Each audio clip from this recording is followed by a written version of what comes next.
Hey girlfriends, welcome to a new episode of The Girlfriend's Guide, and as promised last week, I have a wonderful guest here, Alicia Grant of The Eyekonik Aesthetics. Now listen, this is my friend, but also my favorite lash girl in the world. I used to have another lash girl, but she moved to LA, and so I got stuck with someone special in the process, and I'm super excited that she's here with us today. Stuff is crazy. I bet you love me here. I do! Like, crazy. the absolute best. When I tell you she is a good time, like, this is why it took us so long to get this episode going, because I'm giving her ideas about what I plan for us to talk about, and she's like, I don't know. She wants a rant. We are going to chat with some purpose tonight. I ranted last week, and it's gonna be a bit of a rant. You think it's gonna be a rant? It's gonna be a little both. A little bit of both. So we got some purpose tonight. Don't get us wrong. We got champagne. Let's just see where the evening takes us. Anyway, so tell us a little bit about yourself, Alicia. I am Alicia. Once again, I am the owner of Eyekonik Aesthetics. We are a luxury lash extension service. It's the week for me. We know we got a benefit today because of people coming. I love it. We offer luxury lash extensions. We've been in business for 6 years. Six. I forgot to mention we are award winning. Award winning. Eyekonik 6 years. Award winning. Let's talk about that. I like that kind of information because at the end of the day, a win is a win. Wins win. Big, small, all wins. All of them. Even are, if you think are it's worth small, mentioning. trust me, somebody else think it's big. They're all worth mentioning. Hello, listen. Be inspired, ladies. So one of my big goals of having guests on is to help authenticate and make a reality that your dreams can come true too, right? I say this all the time. I'm not a person that's gonna tell you to quit your 9 to 5. I'm working a 9 to 5 while also working on the side to manifest some things for myself.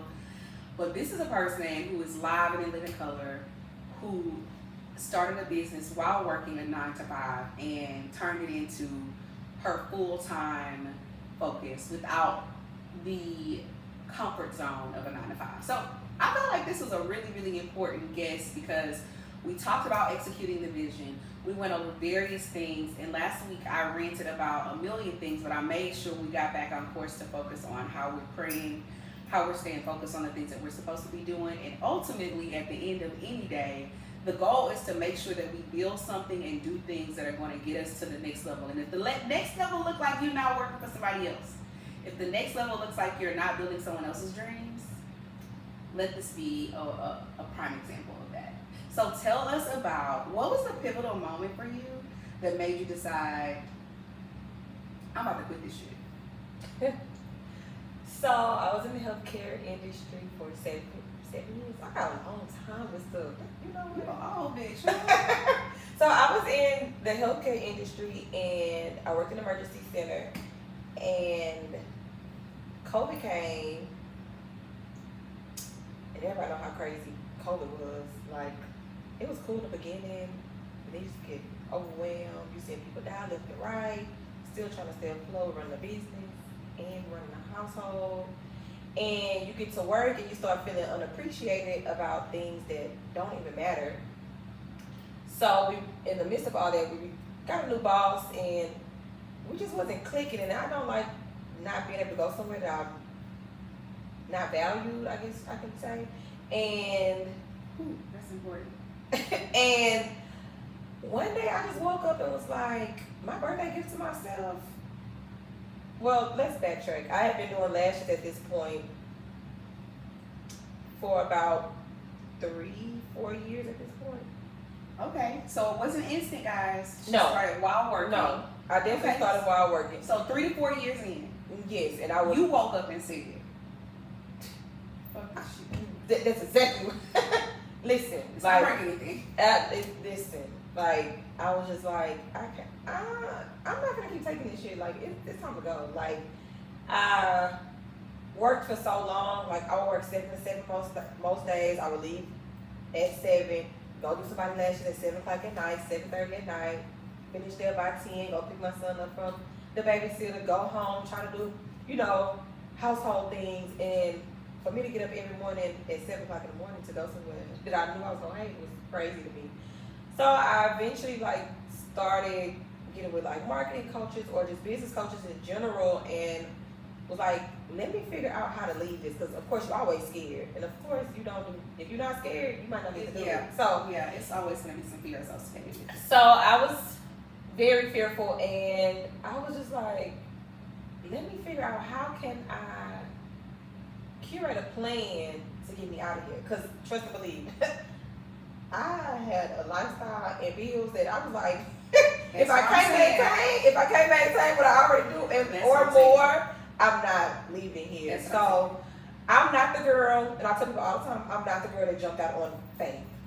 Let me just quit my job today and I'm gone. No, that was not me. You jumped out on logistics. Listen, I jumped out with a plan. Absolutely. And honestly, I can say if I didn't run into that point of working there, I loved working there. If I didn't be that person, I know sometimes people can't run you out of somewhere.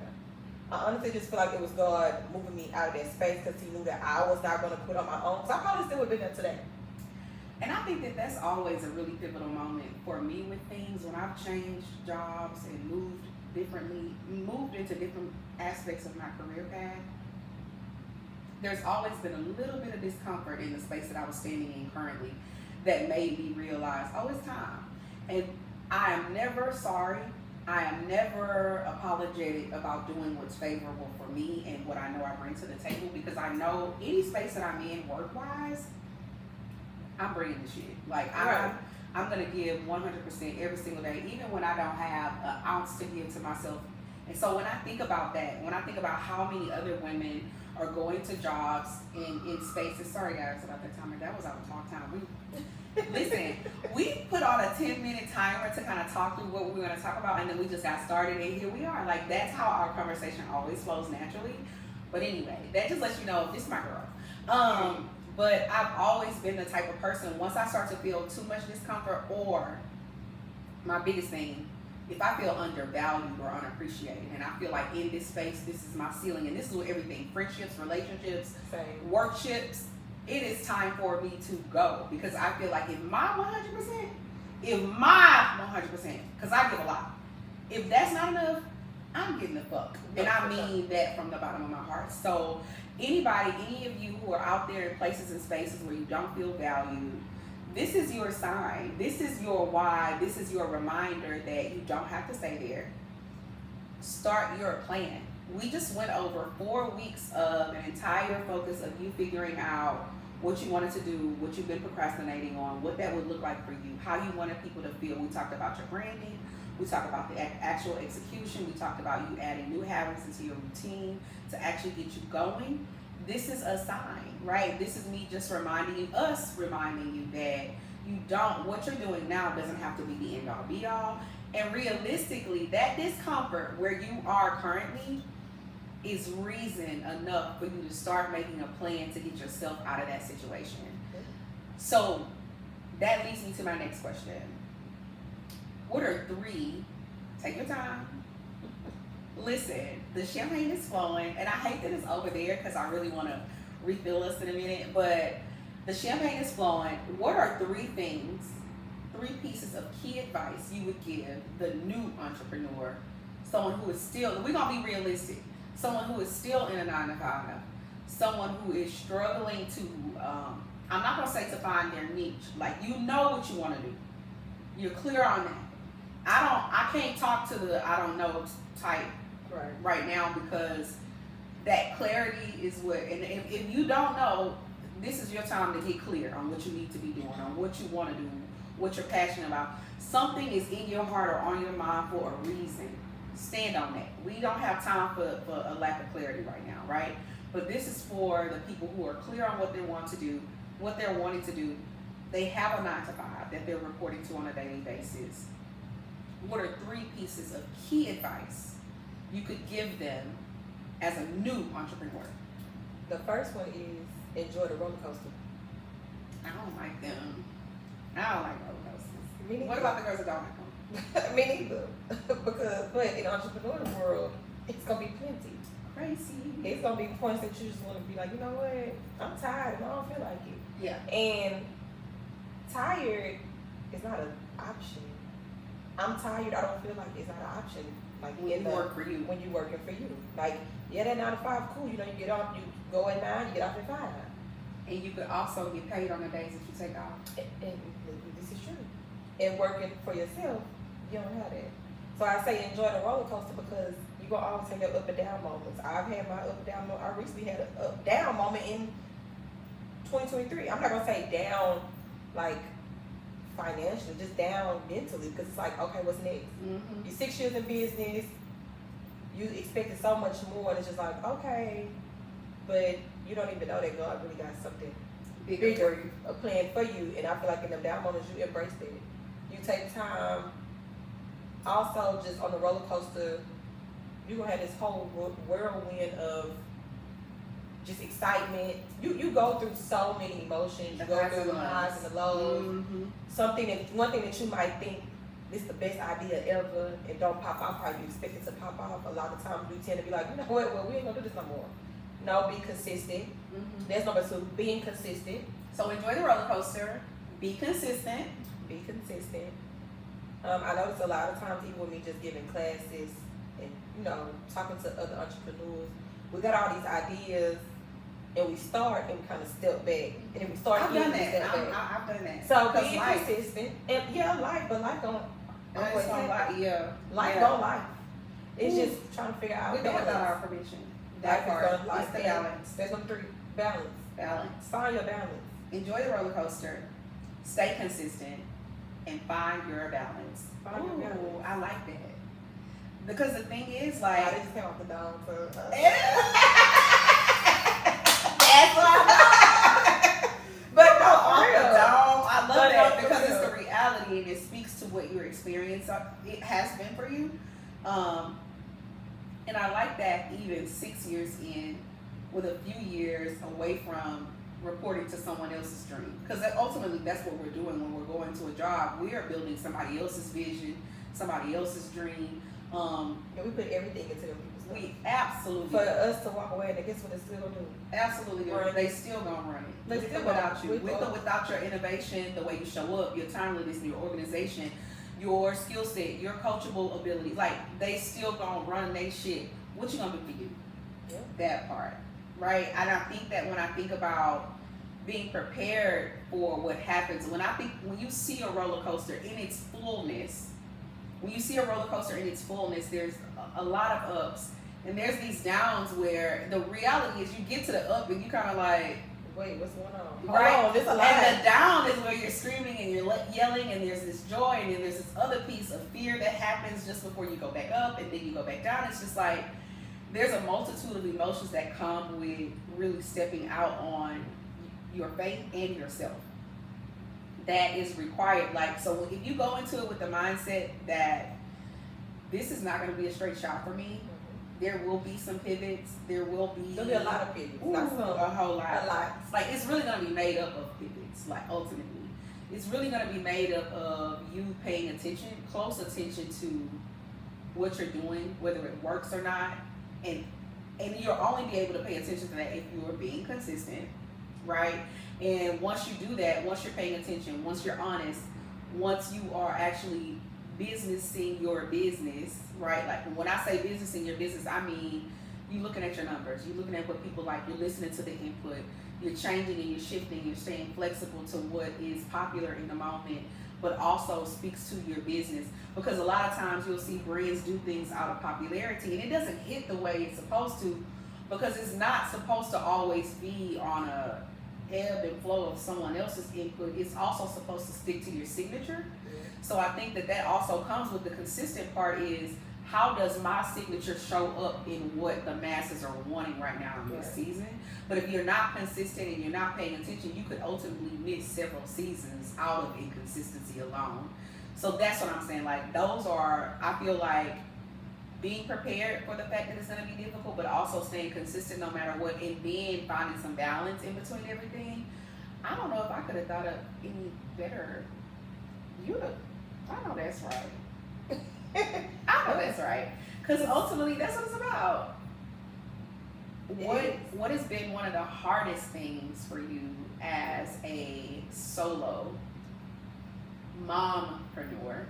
We're gonna talk about why I just said that in a moment.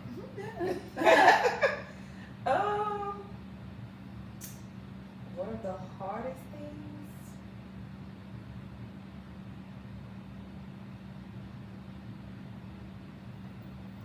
That's a good question. I ain't Dang.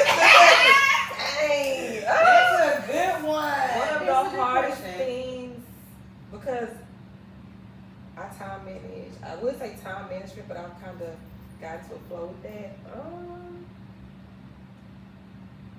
I feel like one of the hardest things as one of your clients is you don't take me serious. Oh, girl. Please. Oh, girl. Please. Okay, I'm just kidding. I'm just kidding. I really, You don't have any? I'm pretty sure I have. Boy, everybody got something, but I just not coming to mind right now. Mhm. I can get One of it. the I can hardest see it. things. We didn't take a cheers. I just I'm like about to eat showing all this. up. Cheers Like I to showed 6 years. That's awesome. Like, that's commendable and award winning. I said mompreneur because they're hosting a mompreneur brunch. When is it? May 19th? My nephew's birthday. He's turning 21. Next Sunday, and it sold out in 24 hours. If that's not bossy, I don't know what to tell you. But hey, And I'm not gonna I'm lie. not one to brag, but And I ain't gonna lie, the devil tried not to even let us have our event. Honestly, it was supposed to be the weekend of the 25th, and everything was booked. So we was like, let's try the 19th. We literally dropped the flyer Sunday, and and it's gone. it's I a can't week even advance. follow up. No, It's that's crazy. You Give can us pop like up with 4 more somebody. tickets. We could do like 4 yeah, more we tickets. already did it. Oh. And they gone. Oh. 50 seats gone. That's amazing. That's amazing because at the end of the day, you just did it, and people are showing up to hear that. However you did it, all of the. You need to remember your 3 key points. You need to be talking on You that know next what? Sunday. I know what you asked me. What was my A challenge. What's been a challenge or the hardest thing that you've experienced My- as an my entrepreneur, as a challenge- mompreneur? my challenge is not recognizing who the fuck I really am. Ooh, because I be telling you all the time. I be telling you That's all my the biggest, time. that's my biggest challenge. Yeah, That's I can see that. and I'm working on it. And I think that comes with the territory. And let me tell you how I handle. Okay, so I'll be honest. I'm working on reworking my boutique, and balancing all of the things I have going on. I have a really, really demanding career.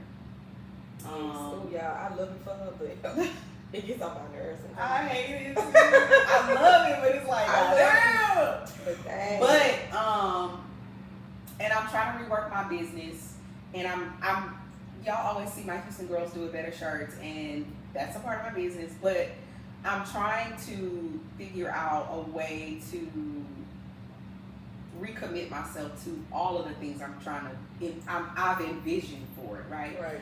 And so I'm also doing the Girlfriend's Guide, which is why I've shifted episodes from Mondays to Wednesdays, because trying to do it between Friday and Sunday, record between Friday and Sunday is crazy.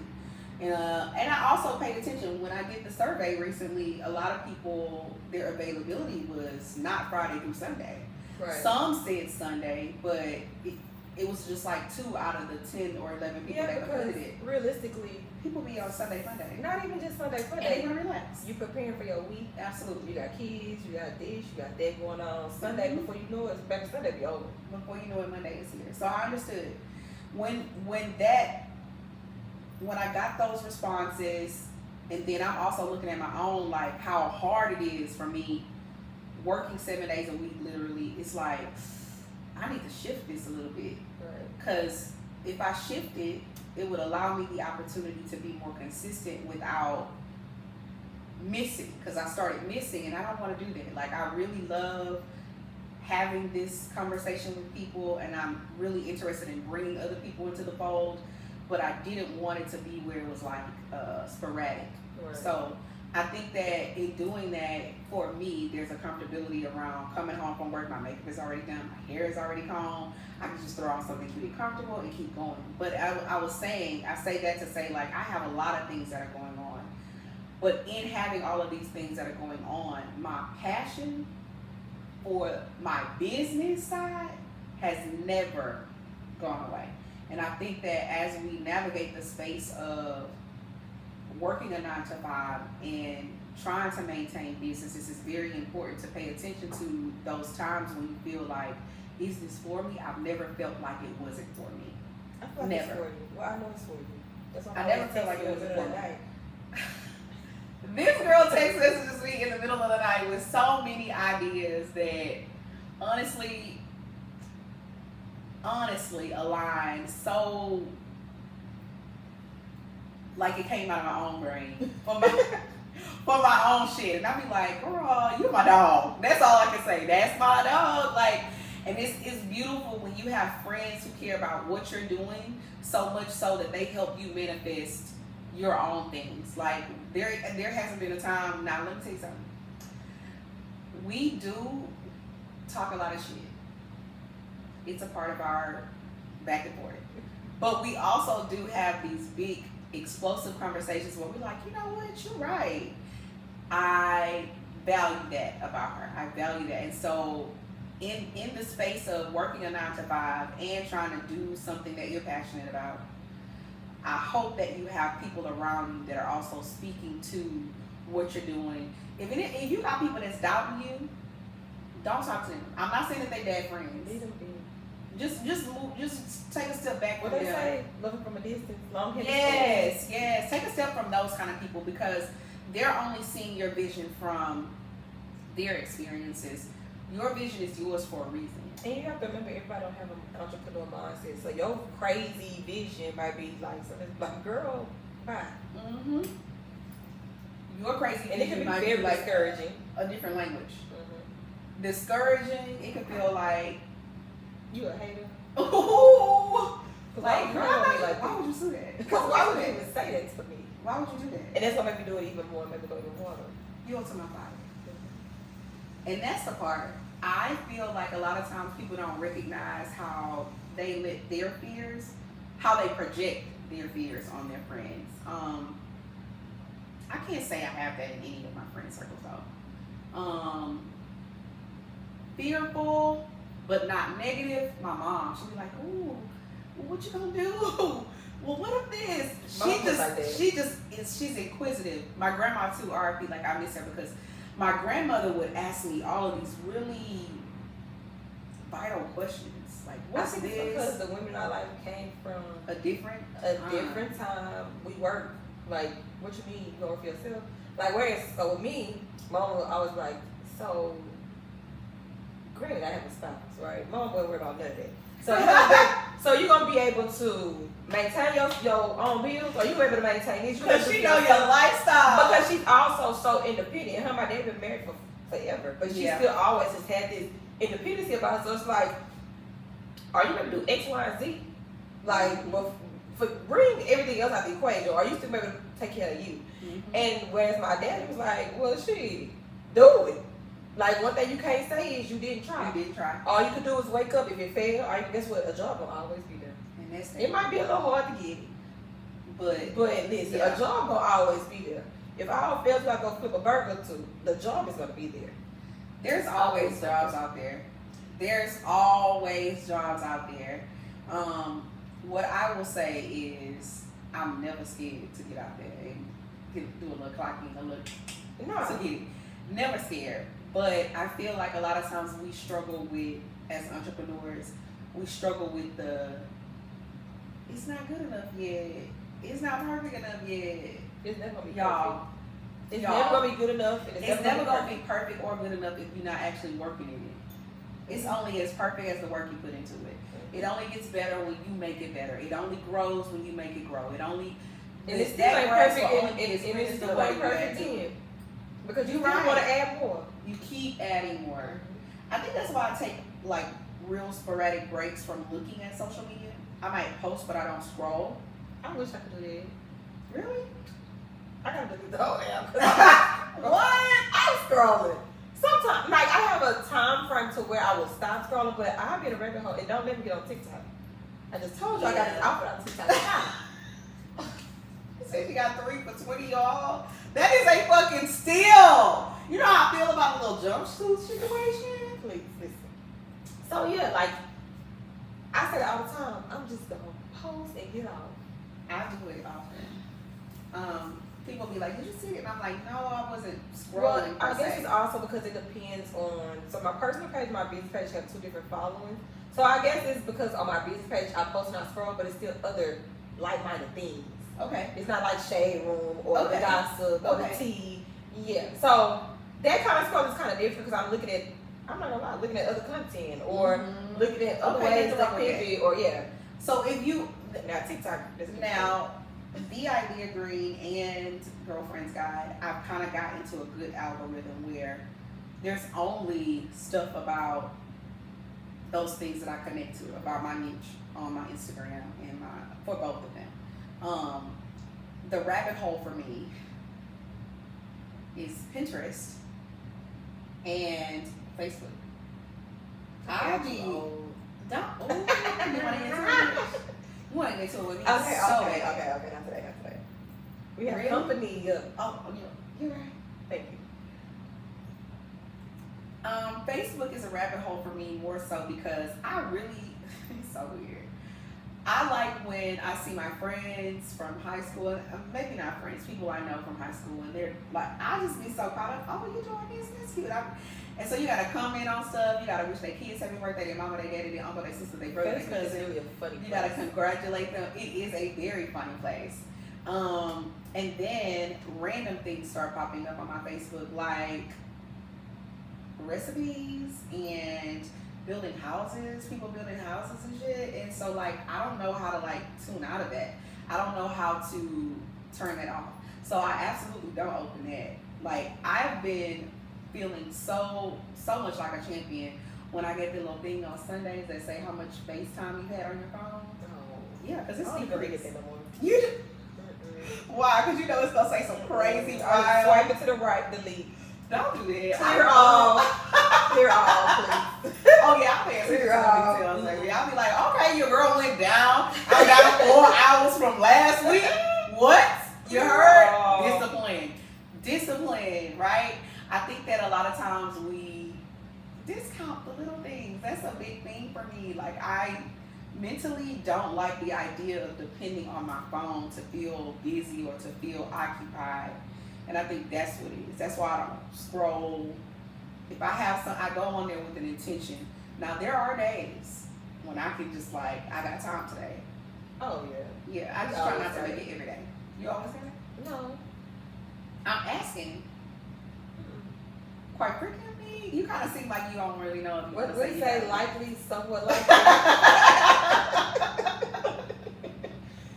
Somewhat fairly. I mean, you know, occasionally. No, not all the time. Like if I'm just like chilling, my scroll time is really like in the middle of the night. I'm not a sleeper. I'm up all night. Yeah, I do have really bad insomnia, but I'm addicted to disease because I wake up so early. Yeah, but I am gonna go to sleep, but it's after. I could be dog tired all day and I'm get home, but I'll just be up all get out the 2, 3 o'clock, and then now I'm in the rabbit hole. It's 3 o'clock in the morning, and oh, that's funny. But that's like that quiet time. Yeah. That's that quiet time for me. That's that uninterrupted, right? Because you're kind of like person all throughout the day. So I get it. I understand. It's no judgment. I just feel, and like you said, it's really you've gotten your algorithm to match what you're interested in, stuff that's connected to your business. So it makes sense. And that time I'm not really on my phone. Yeah, you're right. Unless I text you and tell you the right bitch. Yeah, right. Yeah, I just roll my eyes and I still my name reply to 3 hours later. But interesting. That's all we do. You text me and sound bitch. Yeah, that's all we do. Like my clients know, like I know she seen my message. Let me text again. Because and then I hit you with a don't ignore my message. It don't even be on purpose. In my head, I always reply. Especially if I'm doing somebody. If I have somebody in the chair, I try to give them all my attention, of course. And I get that. I appreciate it. So It's so funny when in my head I thought I replied, and then somebody be like, I texted you and you didn't reply back. And I'm like, girl, now you know put that exclamation mark on top of that message for me to reply back. Or you know if it's say, because my read receipts are on. So I'm like, now you know good and well. If I ain't replying, what's the read receipts do help though, because then you'll know like she did receive it. I didn't think about that. But I don't be ignoring people on purpose. It's just that they go be ignoring us. No. You got spoiled clients. You got us all spoiled, and that's fucked up. I do. That's why they know to put the exclamation mark on. Yeah, you got us messed up. Nobody takes it personal. Nobody takes it personal. Like they definitely. Yes, my clients are spoiled. Like I made a poll the other day because I drive 50 minutes to get my hair done. 50? 50, 50. So, and of course, only one person do my hair, right? So, I made a poll like, would you drive 50 minutes for a service? And my DMs was crazy. Like, you do plan on moving? I'm like, where you going? Whoa, hold up. It's for me. I'm the one that's driving 50 minutes. I used to drive about that far for a service as well, but when I moved into this new role, I just don't have time. Yeah, that's why I have to make it like, it's definitely planned. It's not just, oop, let me get up and go get my hair done today. No, it's definitely planned. I know I have nothing to do. I know I have, it's more likely a Monday. No. Well, this is a Monday, guys. We're recording on Monday. This will be posted Wednesday. Okay. I would drive 50 minutes for a good service if my schedule allowed it these days. I absolutely would. This is a busy girl. This is a busy lady. Don't do that. Don't do that. Don't do that. This is a busy, listen. Don't do that. Because I'm just trying to figure out how I should be juggling because I'm tired. I'm barely juggling, guys. Like, I'm like zombie juggling. Like, I don't know what to call it at this point. I'm sitting here literally zombie juggling. But I'm not going to quit. And that part, that's all that matters. That's all that counts. Don't quit. Listen up. Do not quit. Don't quit until you have a plan in place. Right? We said 3 key tips. Y'all be wanting somebody to give you the key to their game. This was 3 really good tips that you can easily tap into for your business, for your plan, for your goals. 1, what did she say? She said, be ready for the roller coaster ride. It's not going to be easy. Nobody ever said it was going to be easy. Be prepared for the bumps in the road. Be prepared for the lows, the highs, and whatever comes in between. Then add some consistency into your mix. You cannot tell me consistency does not work across the board for anything that you're trying to do, even when you're doing stupid shit. I'm just saying. And then balance, like find some balance in everything that you're doing so that as you work through the roller coaster and the consistency of it all, you find your footing in a way that supports what you're trying to do. Because, I mean, ultimately, that's the end goal, balancing it all and staying afloat. I'm just saying, you can do it. You're not too far, sis. This episode will be posted on Wednesday. I am so excited to have had this opportunity to invite somebody great on. Thank you for joining us. And she might be back, depending on if we get into it again or not. I don't do stuff like this, so girl, please. You will do it for me again and again. Anyway, please know that this is special. Thank you, friend. Because thank you for your authenticity, for being transparent and giving them some key things to walk away with. The roller coaster gonna hit, baby. Get consistent and find your balance. Thank you. We needed that. Thank you for having me. Bye, girlfriend. Bye, girlfriend. Give me a hug. Oh. Thank you for coming, friend. Thank you for having me. That was easy, see? You ain't even fuck it up. I thought we was gonna talk for an hour. That's the funny part. I was like, I'll be doing like a good 29, 30 minutes. Listen. Nothing too crazy.